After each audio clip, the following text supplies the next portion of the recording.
The standing ovations, the Instagram lives that have 30 or 300 people on it, the moments where you get off stage and someone comes up to you and says, "Oh my God, I needed to hear what you said," and has tears in the eyes.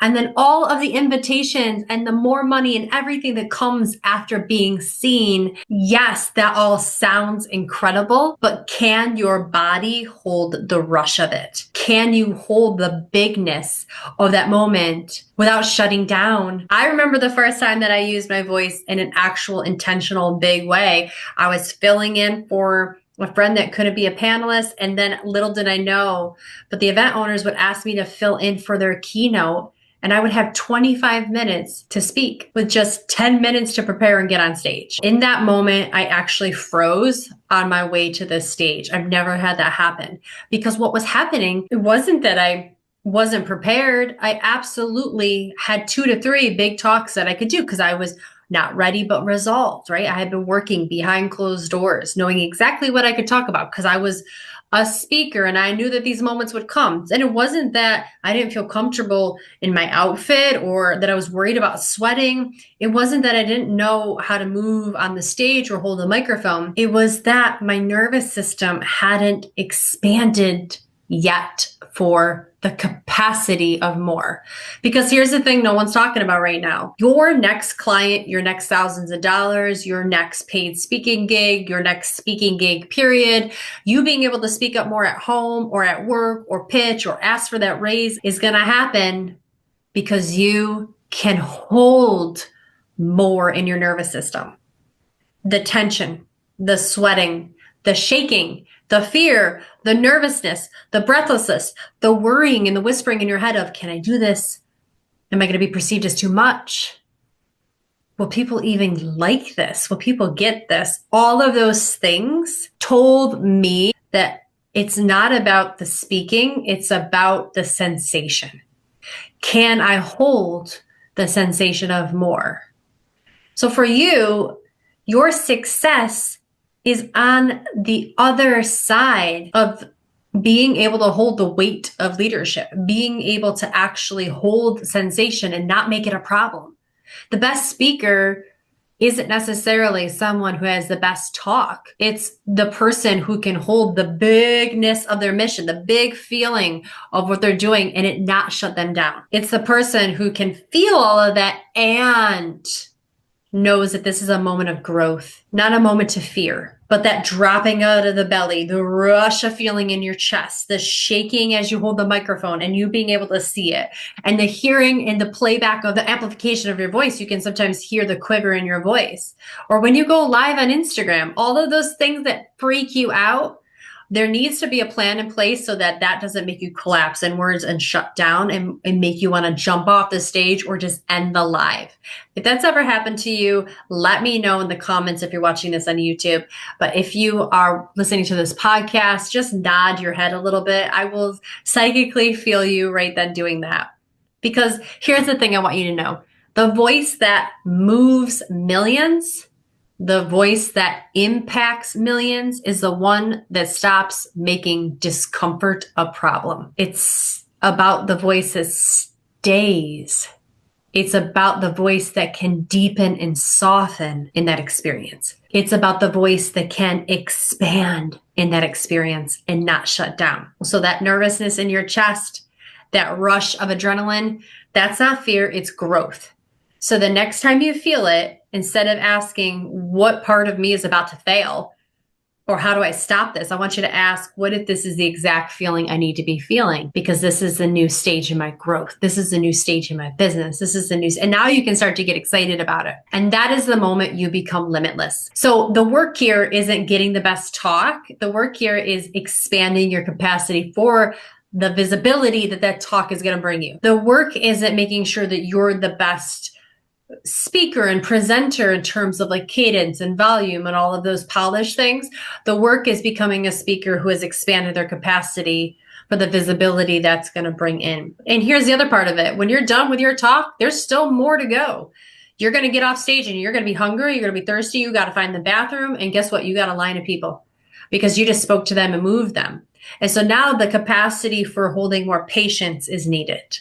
When you get off stage, can you put yourself aside and be with people. And then once you get home from your talk, you're going to have emails. You're going to have to respond to people.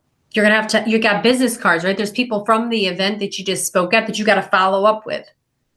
Then you're going to go to LinkedIn and you're going to have all these connection requests. Then you're going to go to YouTube and you're going to have all, right? Like the capacity for more is so needed. And some of you are going to get home and see all that and shut down. And you can't do that because this is your calling. This is your moment. This is your growth. So in order to go from I'm afraid to I am limitless, we need to become the identity of someone who just expects that to happen. Did you catch that? You need to become the identity of someone who just expects that to happen.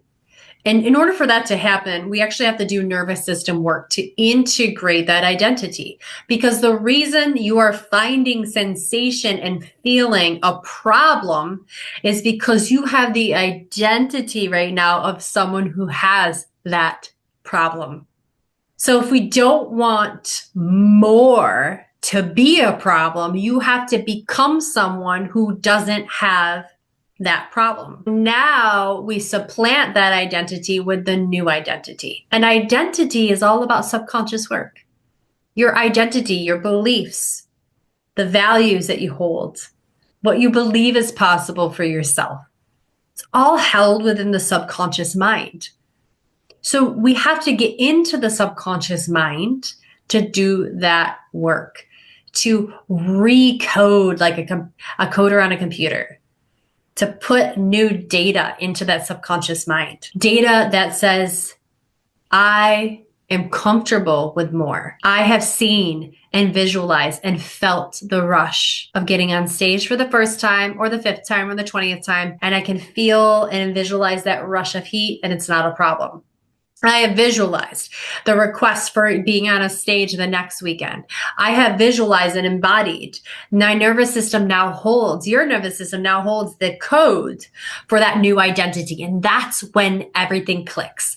When your brain and your nervous system can feel ahead of the actual 3D experience that all of that more is just normal, you're golden, you're limitless. And it's at that exact moment that life pours into you and you get all the invitations and all of the people start asking you to work with them and all of the podcast invitations start showing up and all of your ideas just start coming to life and you start taking action on it faster and faster. You start creating your own stages. You start going live more. And this isn't a more that isn't aligned. It's a more that is aligned. It's meant for you, literally. So it's going to feel so damn good. What this looks like is getting yourself involved in a daily exercise where you can visualize your future state while you're in a specific brainwave pattern and then get very emotional for that new experience. Because remember, your brain doesn't know the difference between what's actually happening now and what's happening in the future via visualization and rehearsal. So when you can every single day complete those steps, you are training your nervous system for more. And you're training it to hold more while you're not in a state of more. So that when it actually shows up, you say yes. You grab the mic. You hesitate less. You put voice to your desires. You ask for what you want. You go for that raise. You start your business. You get on stage. You show up and you ask to keynote. You apply to the Forbes stage to speak like I did a couple weeks ago. Right? Like you just surprise yourself and life comes flooding in because you attract not what you want, but who you are. And your new identity is that of an incredible communicator, an incredible entrepreneur, an incredible leader, healer, artist, coach, visionary, author, and speaker. Whatever that new identity is in, you've got to get a hold of it and you've got to put it in your body and your mind now. That is how we actually step in to our success field. It's how we actually attract in what we want. So stop listening to all of the speaking coaches right now who are saying that all you need to do is figure out how to make money speaking, or all you need to do is get on stage, and all you need to do is start wowing the audience with your signature story. Those things can come later. But right now, what I really need you to understand is that your ability to hold that big, because that's going to be freaking scary, right? The ability to hold that big, scary moment comes easily once you've done the nervous system work. So I want to invite you right now to check out below this video or the podcast, however you're consuming this right now. There's some links down there for you to check out the next round of group coaching program, Vocal Honey Coaching. This is where we do this actual embodiment work. We do the visualization work together as a group over 4 months to expand that capacity for more, so you stop reading all your sensation as wrong. The other way that you can start to embody this work and do it right now is by getting yourself the Empowered Voice Blueprint, linked below as well. These are 5 mini masterclasses that are short in duration, very affordable, and inside one of those masterclasses is the Future Self Meditation. This is the exact meditation that I do every single day and have for the past 3 months to get myself on 7 stages in just 2 months to be able to pitch and earn money from a Fortune 100 and 500 company. Don't just let this information hit your ears and not do anything about it. Take action, get these courses, or join me inside of the coaching so that you can begin to expand your capacity for more. That's it for now, guys. My name is Kimberly Lafort, reminding you to speak up and speak often. I'll see you inside the next video or the next podcast.